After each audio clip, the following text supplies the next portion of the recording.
Straight of Hormuz, जिसे दुनिया का सबसे संवेदनशील चोक पॉइंट कहा जा रहा है, वहां इस वक्त जबरदस्त तनाव है और चारों तरफ से घेराबंदी की खबरें आ रही हैं। लेकिन सबसे बड़ी खबर यह है कि जब दुनिया के बड़े बड़े देश वहां कदम रखने से पहले 10 बार सोच रहे हैं, तब भारत ने एक ऐसा फैसला लिया है जिसने ग्लोबल हड़कंप मचा दिया है। भारत अपनी नेवी के सबसे घातक और एडवांस युद्धपोतों को सीधे इस डेंजर जोन यानी स्ट्रेट ऑफ हॉर्मुज में उतारने की तैयारी कर चुका है। आखिर क्यों भारत अपनी सबसे बड़ी समुद्री ताकत को इस तपते हुए इलाके में झोंक रहा है? क्या भारत किसी बड़े टकराव के मुहाने पर खड़ा है, या फिर ये 2026 के उस नए भारत की दहाड़ है जो अब अपने हितों की रक्षा के लिए किसी भी हद तक जाने को तैयार है? आज की तारीख में ये सवाल सिर्फ भारत के लिए नहीं बल्कि पूरी दुनिया के लिए सबसे बड़ा सस्पेंस बन गया है। मामला सिर्फ जहाजों को बचाने का नहीं है, बल्कि उस ग्लोबल दादागिरी को चुनौती देने का है जो अब तक समंदर पर अपना एकाधिकार समझती थी। साल 2026 में भारत का ये कदम सीधे तौर पर एक मैसेज है कि अब हमारे व्यापारिक हितों और हमारी इकोनॉमी की लाइफलाइन की तरफ अगर किसी ने आंख उठाकर भी देखा तो जवाब बहुत ही कड़ा और सीधा होगा।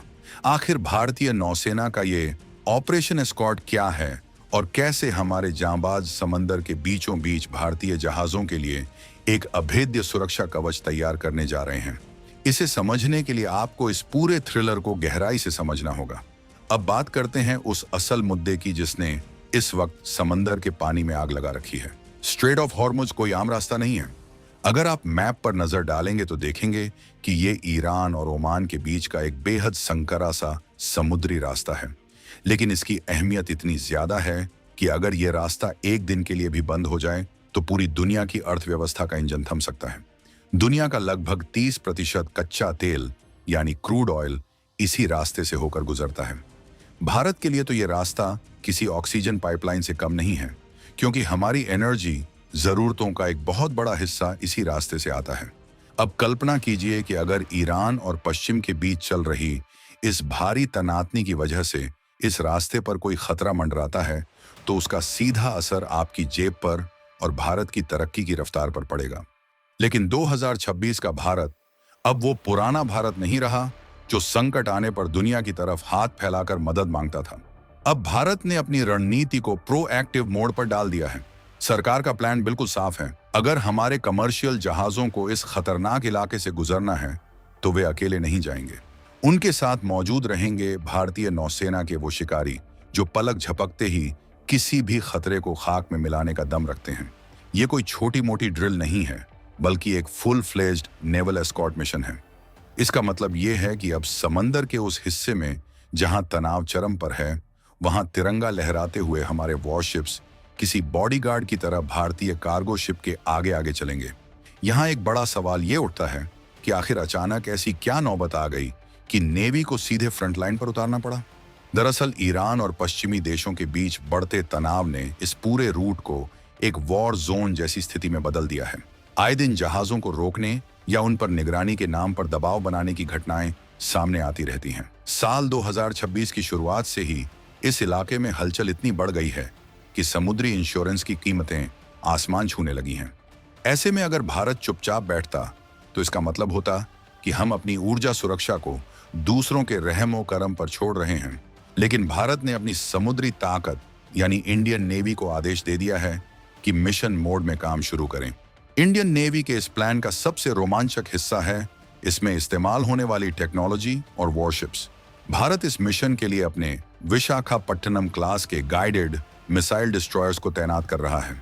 ये वो युद्धपोत हैं जो रडार की नजर से बच निकलने में माहिर हैं और इनमें ऐसी मिसाइलें लगी हैं जो सैकड़ों किलोमीटर दूर से ही दुश्मन के किसी भी मंसूबे को हवा में ही ढेर कर सकती हैं। इन जहाजों पर तैनात हमारे जांबाज मरीन कमांडो मार्कोस भी हर वक्त मुस्तैद रहते हैं। ये कमांडो इतने खतरनाक होते हैं कि समंदर के बीचों बीच किसी भी तरह की चुनौती का सामना करने के लिए इन्हें दुनिया के सबसे बेहतरीन लड़ाकों में गिना जाता है। अब जरा इस बात की गहराई को समझिए कि ये मिशन इतना ज्यादा रिस्की क्यों है। स्ट्रेट ऑफ हॉर्मुज की चौड़ाई बहुत कम है, कहीं कहीं तो ये सिर्फ 30 से 40 किलोमीटर ही है। ऐसे में जहाजों के पास बचने के लिए बहुत कम जगह होती है। इस इलाके में ईरान की कोस्ट गार्ड और उनकी नौसेना की पैनी नजर रहती है। भारत की चुनौती ये है कि उसे बिना किसी सीधे टकराव के शांतिपूर्ण तरीके से अपने जहाजों को वहां से बाहर निकालना है। ये एक तरह की डिप्लोमेटिक वॉरफेयर भी है, जहां आप अपनी ताकत भी दिखाते हैं और अंतर्राष्ट्रीय नियमों का पालन भी करते हैं। भारत का मैसेज क्लियर है, हम किसी पर हमला करने नहीं जा रहे, लेकिन अगर हमारे हितों को छेड़ा गया तो हम छोड़ने वाले भी नहीं हैं। 2026 के ताजा आंकड़ों पर गौर करें तो भारत की इकोनॉमी अब दुनिया में तीसरी सबसे बड़ा बनने की तरफ तेजी से बढ़ रही है। ऐसी रफ्तार को बनाए रखने के लिए तेल की सप्लाई में 1 मिनट की भी रुकावट बर्दाश्त नहीं की जा सकती। भारत का लगभग 80% तेल आयात इसी समुद्री रास्ते के आसपास से जुड़ा हुआ है। यही वजह है कि नई दिल्ली में बैठे रणनीतिकारों ने यह तय किया है कि अब नेवी को सिर्फ अपने तटों की रक्षा तक सीमित नहीं रहना है। अब हमें अपनी ब्लू वाटर नेवी की ताकत को पूरी दुनिया को दिखाना होगा। ब्लू वाटर नेवी का मतलब है ऐसी नौसेना जो अपने देश की सीमाओं से हजारों मील दूर जाकर भी महीनों तक दुश्मन का मुकाबला कर सके और अपने व्यापारिक रास्तों को सुरक्षित रख सके। इस पूरे मिशन में एक और टर्निंग पॉइंट है और वो है भारत की अपनी खुद की सैटेलाइट निगरानी प्रणाली। साल 2026 में भारत के पास अब ऐसे एडवांस सैटेलाइट्स हैं जो अंतरिक्ष से समंदर की एक एक लहर पर नजर रखते हैं। अगर स्ट्रेट ऑफ हॉर्मुज में किसी जहाज की दिशा बदलती है या कोई संदिग्ध नाव किसी भारतीय जहाज के करीब आने की कोशिश करती है तो उसकी खबर तुरंत रियल टाइम में हमारे वॉरशिप्स और दिल्ली के वॉर रूम तक पहुंच जाती है। ये वो डिजिटल कवच है जो हमारे जांबाजों को समंदर में अजेय बनाता है। यानी अब हम सिर्फ अंधेरे में तीर नहीं चला रहे, बल्कि हमारे पास एक एक सेंटीमीटर की सटीक जानकारी होती है। अब आप सोच रहे होंगे कि क्या इससे दूसरे देशों के साथ भारत के रिश्ते खराब नहीं होंगे? देखिए, यही तो भारत की सबसे बड़ी कूटनीतिक जीत है। भारत के ईरान के साथ भी अच्छे रिश्ते हैं और अमेरिका के साथ भी हमारी रणनीतिक साझेदारी बहुत मजबूत है। भारत ने बहुत ही बैलेंस तरीके से दुनिया को ये समझा दिया है कि हमारा ये कदम किसी देश के खिलाफ नहीं है, बल्कि ये हमारे नेशनल इंटरेस्ट यानी राष्ट्रीय हित में है। हम वहां किसी की जंग लड़ने नहीं जा रहे, बल्कि अपनी अर्थव्यवस्था की सुरक्षा करने जा रहे हैं। दुनिया के कई देश अब भारत की इस लीडरशिप को देख रहे हैं और हैरान हैं कि कैसे भारत बिना किसी गुट में शामिल हुए अपनी शर्तों पर अपनी सुरक्षा सुनिश्चित कर रहा है। यहाँ एक और दिलचस्प फैक्ट ये है कि भारत ने इस इलाके में अपनी इंफॉर्मेशन फ्यूजन सेंटर IFCIOR की भूमिका को भी बढ़ा दिया है। ये सेंटर हिंद महासागर के हर छोटे बड़े जहाज की मूवमेंट पर नजर रखता है। दुनिया के कई देश अब इस सेंटर से डेटा मांगते हैं। इसका मतलब ये हुआ कि भारत अब सिर्फ एक सुरक्षा मांगने वाला देश नहीं, बल्कि सुरक्षा देने वाला नेट सिक्योरिटी प्रोवाइडर देश बन चुका है। स्ट्रेट ऑफ हॉर्मुज में हमारे युद्धपोतों की मौजूदगी का मतलब ये भी है कि अगर वहां किसी दूसरे देश के जहाज को भी इमरजेंसी में मदद की जरूरत पड़ी तो भारतीय नौसेना सबसे पहले वहां पहुंचेगी। ये भारत की सॉफ्ट पावर और हार्ड पावर का एक बेमिसाल संगम है। कल्पना कीजिए उस मंजर की, जब एक विशाल भारतीय कार्गो जहाज जो लाखों टन तेल लेकर भारत की ओर बढ़ रहा हो और उसके बगल में भारतीय नौसेना का एक ताकतवर डिस्ट्रॉयर पूरी शान से चल रहा हो।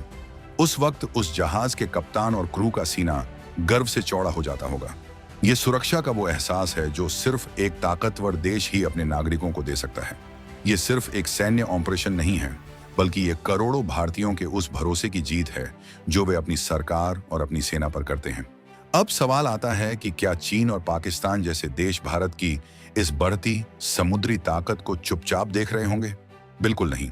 उनकी नजरें भारत के हर कदम पर हैं। चीन खास तौर पर हिंद महासागर में अपनी पैठ बढ़ाने की कोशिश में रहता है, लेकिन भारत ने स्ट्रेट ऑफ हॉर्मुज जैसे क्रिटिकल पॉइंट पर अपनी मजबूती दिखाकर यह साफ कर दिया है कि इस इलाके का असली कैप्टन कौन है।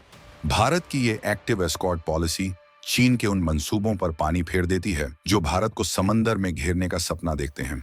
भारत की इस रणनीति को और ज्यादा सरल भाषा में समझें तो ये वैसा ही है जैसे किसी खतरनाक इलाके से अपने परिवार को सुरक्षित बाहर निकालने के लिए घर का सबसे ताकतवर सदस्य खुद सुरक्षा का जिम्मा उठा लेता है। भारत के लिए उसका व्यापारिक बेड़ा मर्चेंट नेवी एक परिवार की तरह है और इंडियन नेवी उसका रक्षक। 2026 की ये नई हकीकत है कि अब भारत अपनी रक्षा के लिए किसी दूसरे के सिग्नल का इंतजार नहीं करता, बल्कि खुद सिग्नल सेट करता है। लेकिन राह इतनी आसान भी नहीं है। समंदर के इस इलाके में गर्मी सिर्फ मौसम की नहीं है, बल्कि वहां के माहौल की भी है। ईरान की अपनी चिंताएं हैं और पश्चिम की अपनी जिद। इन दोनों के बीच के क्रॉस फायर में फंसने का खतरा हमेशा बना रहता है।